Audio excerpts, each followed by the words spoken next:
விசேஷமாக மிஸ்ரி ஊழியங்களுக்காகவும் புதிய ஆலயம் கட்டுவதற்காகவும் நீங்கள் அதிகமாய் உதாரத்துவத்தோடு கொடுக்கிறீர்கள். உங்களுடைய அன்பிற்காகவும் ஆண்டவருக்காக உங்களுடைய காணிக்கைகளை மாத்திரமல்லாமல் உங்களையே நீங்கள் கொடுத்திருக்கிறபடியால் நான் மகிழ்ச்சி அடைகிறேன்.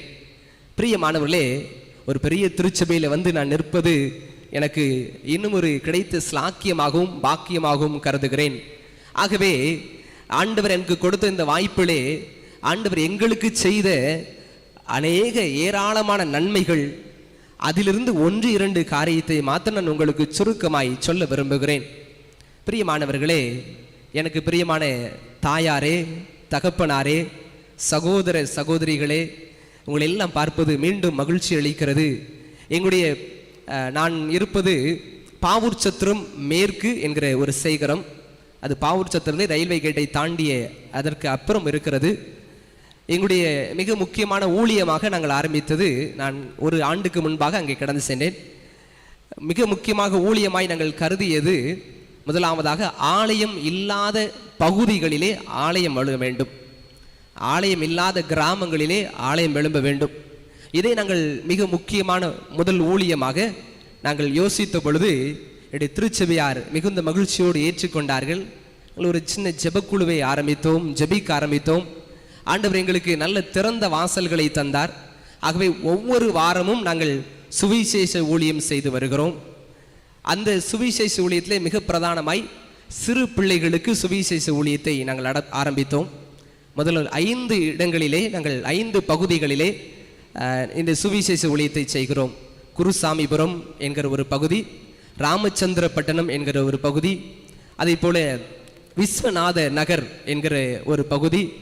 இப்படி இந்த பகுதிகளெல்லாம் தேர்ந்தெடுத்து எங்கே ஆலயங்கள் இல்லையோ, எங்கே கிறிஸ்துவை அறியாத மக்கள் இருக்கிறார்களோ அவர்கள் மத்தியிலே மாத்திரம் எங்கள் ஊழியத்தை செய்ய வேண்டும் என்பது எங்களுடைய திட்டமாக இருந்தபடினாலே அங்கே ஊழியத்தை ஆரம்பித்தோம். நீங்கள் நம்பினாலும் சரி நம்பாவிட்டாலும் சரி, நாங்கள் ஆரம்பித்த பொழுது எங்கள் பகுதியிலிருந்து முதலாவது சொன்ன வார்த்தை என்னவென்றால், ஐயா எந்த இடத்துக்குனாலும் போவோம், இந்த குருசாமிபுரம் பகுதிக்கு போக வேண்டாம் என்று சொன்னார்கள். ஆனால் அங்கே தான் ஊழியத்தை ஆரம்பித்தோம். அங்கே ஆரம்பித்த பொழுது முதலாவது ஒரு 7 பிள்ளைகள் வந்தார்கள், 17 பிள்ளைகள் வந்தார்கள். ஒரு மரத்தடியிலே வைத்து நாங்கள் நடத்தி வந்தோம்.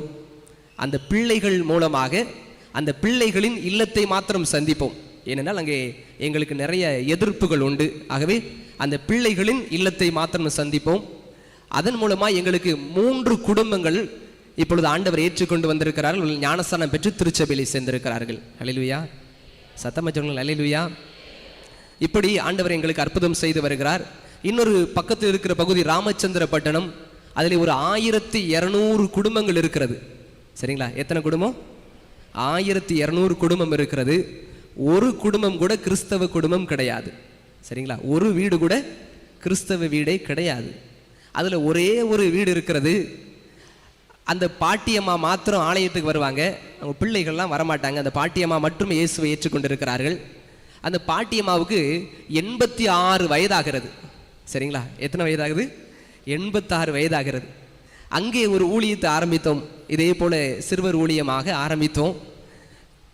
கடவுளின் கிருபையால் முதல் ஆண்டிலே அங்கே 30 பிள்ளைகள் வர ஆரம்பித்தார்கள். இப்பொழுது அங்கே 84 பிள்ளைகள் இருக்கிறார்கள். அல்லேலூயா.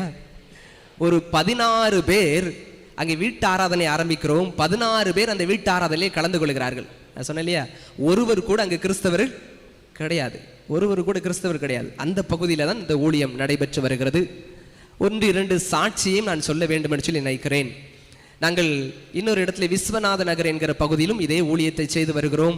அங்கே எங்களுக்கு 2 பகுதிகளிலே நடைபெறும் சிறுவர் ஊழியமாக நடத்துவோம்.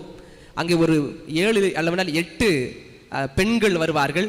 அவர்களும் என்ன செய்வார்கள்? உற்சாகமாய் உட்கார்ந்து இந்த சிறு பிள்ளைகளைப் போல புக்கில் கலர் அடிக்கிறது, சிறு பிள்ளைகளைப் போல பாடல் கேட்பது எல்லாம் அவர்கள் உற்சாகமாக இருப்பார்கள். இது ஒரு வருஷமாக இங்கே செய்து வருகிறோம். அங்கே ஒரு 14, 15, சில நேரத்தில் 20 பிள்ளைகள் வரை வருவார்கள். 2 இடமாய் நடத்துகிறோம். நாங்கள் ஒரு மரத்தடியிலே தார்ப்பாயை விரித்து நடத்துவோம். அந்த இடத்துல யாரும் கிடையாது. ஆனால் நாங்கள் நடத்துவதற்கு எதிராக இருந்த வீடு அநேக நாட்களாய் பூட்டி இருந்தது. திடீரென்று ஒருவர் அந்த வீட்டை விலைக்கு வாங்கிவிட்டார். விலைக்கு வாங்கிய உடனே அங்கே வந்தவர் அடுத்த ஞாயிற்றுக்கிழமை அந்த வீட்டுக்கு எதிரே மரத்தடியிலே நடத்துகிற இந்த ஞாயிறு பாடசாலை மற்றும் அதை தொடர்ந்து நடக்கிற இந்த கூட்டத்தை அவர் பார்த்து சத்தம் போட்டார், இனிமே இங்கே நடத்தக்கூடாது, என் வீட்டுக்கு பக்கத்தில் நடத்தக்கூடாது அப்படின்னு. ஏன் அப்படின்னா அவர் இந்த ஆர்எஸ்எஸ்ஐ சேர்ந்த ஒருவர், சரிங்களா? அதனால் என் வீட்டில் முன்னாடி என்ன செய்யக்கூடாது, நடத்தக்கூடாது என்று சத்தம் போட்டார். அடுத்த வாரம் நாங்கள் அதே இடத்துல போய் ஆரம்பித்தோம். ஏன்னு சொன்னாங்க, ஐயா அங்கே போகணுமா வேண்டாமா, அங்கே தான் போகணும், அங்கே தான் போகணும் அப்படி சொல்லி நடத்த ஆரம்பித்தோம். அவருக்கு கோபம் வந்தது, வந்து பெண்களெல்லாம் ஃபோட்டோ எடுத்தார், பிள்ளைகளெல்லாம் ஃபோட்டோ எடுத்தார், இவங்கெல்லாம் மதம் மாற்றுறாங்க அப்படின்னு சொல்லி காவல்துறையில் நான் கம்ப்ளைண்ட் பண்ணுறேன் அப்படி சொல்லி பயங்கரமாக மிரட்டிகிட்டு இருந்தார். 2வது வாரம் முடிந்தது. 3வது வாரமும் கேட்டாங்க, 3வது வாரமும் அங்கே தான் போகணும், 3வது வாரமும் அங்கே தான் போகணும் அப்படி போய் உட்காந்து நடத்த ஆரம்பித்தோம். நல்ல கவனிங்க, நீங்கள் நம்பினாலும் சரி நம்பாவிட்டாலும் சரி நடந்ததை மாத்திரம் சொல்லுகிறேன். அங்கே ஒரு 16-17 பிள்ளைகள் வருவாள் இல்லையா, அந்த பிள்ளைகள் எல்லாம் அநேகர் தங்களுடைய பெற்றோர்கள் கொண்டு வந்து விடுவார்கள், பெற்றோர்கள் கொண்டு வந்து விடுவார்கள்.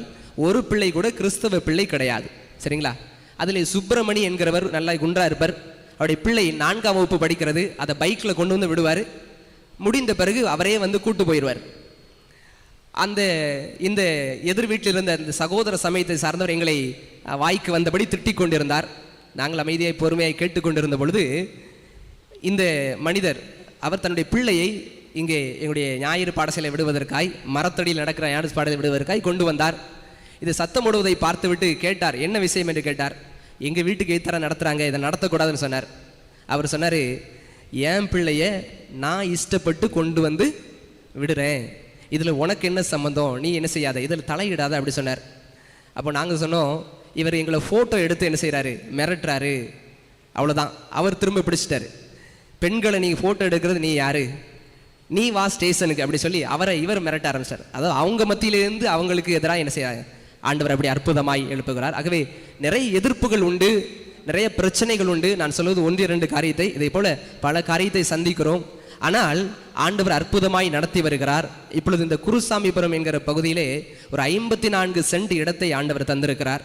ஒரு சென்ட் 1,00,000 அந்த விலையிலே ஆண்டவர் கிருபையாய் தந்திருக்கிறார். ஆகவே அங்கே ஒரு ஆலயம் எழும்ப வேண்டும் என்று சொல்லி மிக பிரயாசம் எடுத்து வருகிறோம். இதற்காகத்தான் உங்களை நாங்கள் நாடி வந்திருக்கிறோம். ஒரு 50 லட்சம் ரூபாய் செலவிலே ஒரு ஆலயம் எழும்ப வேண்டும். ஏன்னால் அது ஒரு மெயின் ரோட்டில் அருகில் இருக்கிற நல்ல ஒரு கிராமம். அங்கே 700-800 குடும்பம் இருக்கிறது. ஆனால் கிறிஸ்தவர்கள் யாரும் இல்லை.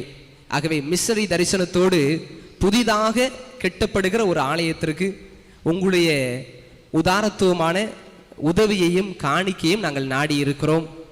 காலை முதல் ஆராதனையில் ஒரு காரியத்தை நான் சொன்னேன், அதையும் நான் சொல்லிவிட வேண்டும் என்று சொல்லி விரும்புகிறேன். முதல் ஆராதனையிலே சுவிசேஷ வாக்கியமாய் ஒரு பகுதி வாசிக்கப்பட்டது. அதிலே வாசிக்கிட்ட பகுதியிலே ரொம்ப அற்புதமாய் இருந்த பொழுது நான் அதை கொஞ்சம் விளக்கி சொன்னேன். என்ன சொன்னேன் என்றால், ஒரு கானானிய ஸ்திரீ அவள் இயேசுவிடம் வருவாள். இயேசுவிடம் வந்து, என் மகள் கொடிய வேதனைப்படுகிறாள், ஆகவே என் மகளுக்கு ஏதாகிலும் உதவி செய்யுங்கள், சுகம் கொடுங்கள் என்று கேட்பார். இயேசு என்ன சொல்லுவார் தெரியுமா?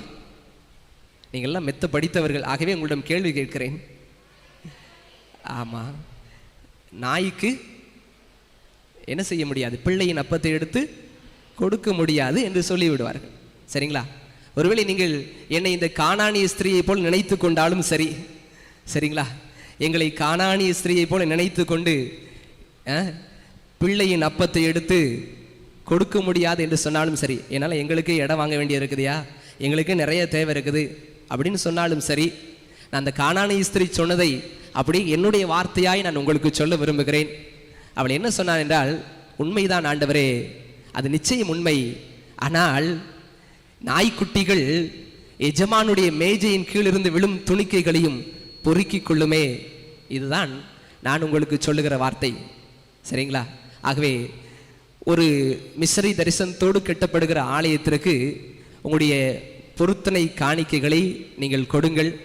என்னால் நீங்கள் கொடுக்க கொடுக்க ஆசீர்வாதங்களை பெற்றுக்கொண்டு மென்மேலும் வளருகிறீர்கள்.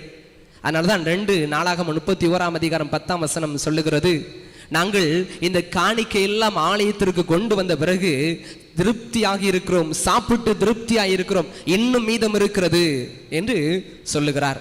இன்னும் மீதம் எப்படி உண்டானது? நாம் ஆலயத்திற்கு கொடுக்கிற பொழுது. எனக்கு நேரம் இல்லை ஆண்டவருடைய வார்த்தையை கொடுப்பதற்காகவே நான் வேகமாய் கடந்து செல்கிறேன்.